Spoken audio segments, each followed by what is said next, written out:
弟兄姊妹平安，今天是2024年的5月17号。今天的经文是诗篇33篇12节到22节，约伯记37章第1节到13节，哥林多前书15章50节到57节。今天要跟大家分享的主题是承受上帝国。我们知道刚刚在交往的男女双方听到对方的声音，想到对方都会这种心脏蹦蹦跳，圣经呢经常以男女双方的关系来意表着上帝跟人的关系。雅歌就是以这个男女的情爱来形容人与上帝的关系的一卷书。另外一种情形就是当人们的行为不正的时候，他们听到警察啦，听到上帝的声音啦，也会有如此心脏蹦蹦跳的情形。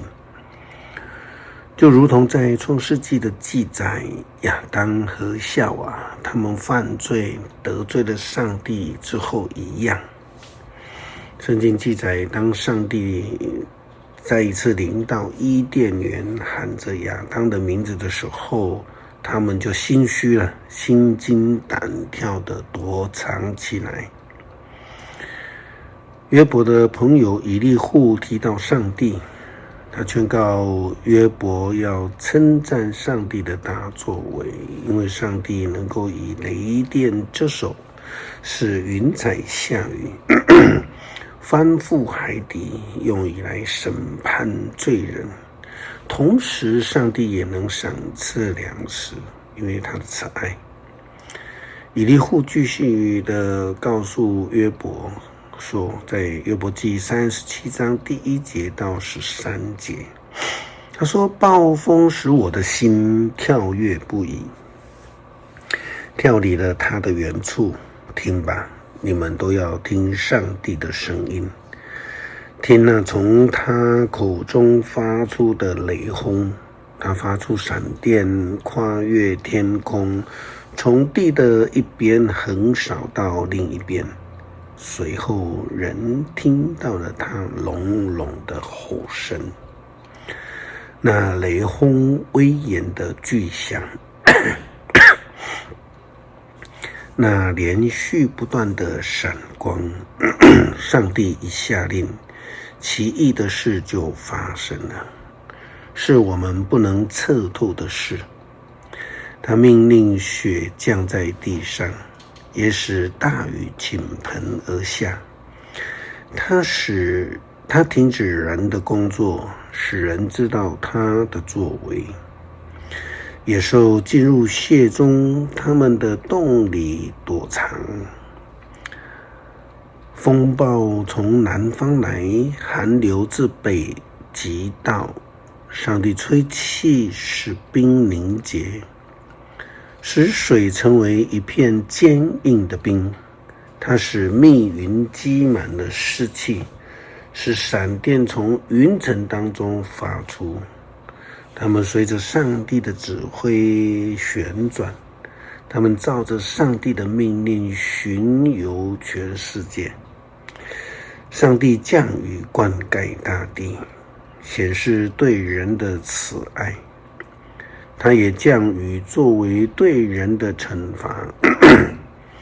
所以呢，能够警醒的人才能够进入并且承受上帝的国度，否则的话就会跟上帝越离越远了。虽然圣经告诉我们上帝的救恩是赐给所有相信的人，但是我们还是看到有人无法进入承受上帝的国。为什么？就是那一些不属于上帝生命品质的人。保罗在哥林多前书15章50节到57节，他这样对哥林多教会的信徒说：弟兄姐妹们，我要说的是，血肉造成的身体不能承受上帝的国，那会朽坏的不能承受不会朽坏的。你们要注意这一件奥秘的事，我们并不是都要死，而是在一刹那间，一瞬眼间，最后的号角响的时候都要改变。最后的号角一响，使人要复活而成为不朽坏的。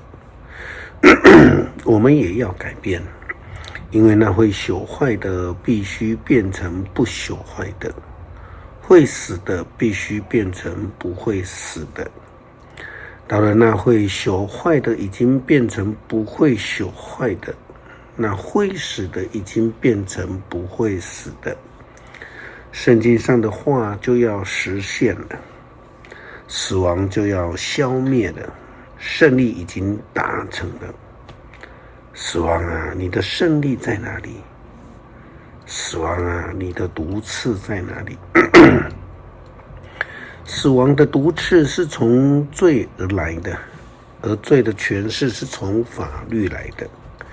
但是感谢上帝，他使我们借着我们的主耶稣基督得胜了。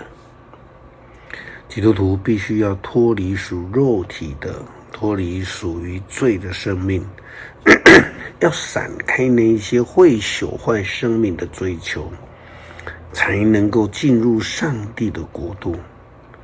这也是以利户提醒约伯的事情，要清楚地认识上帝，留心听，思想上帝的作为，离开属世的生活，进入上帝的国度，承受上帝的国。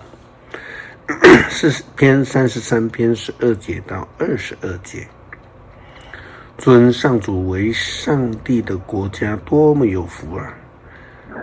那拣选来归属自己的人民多么有福啊！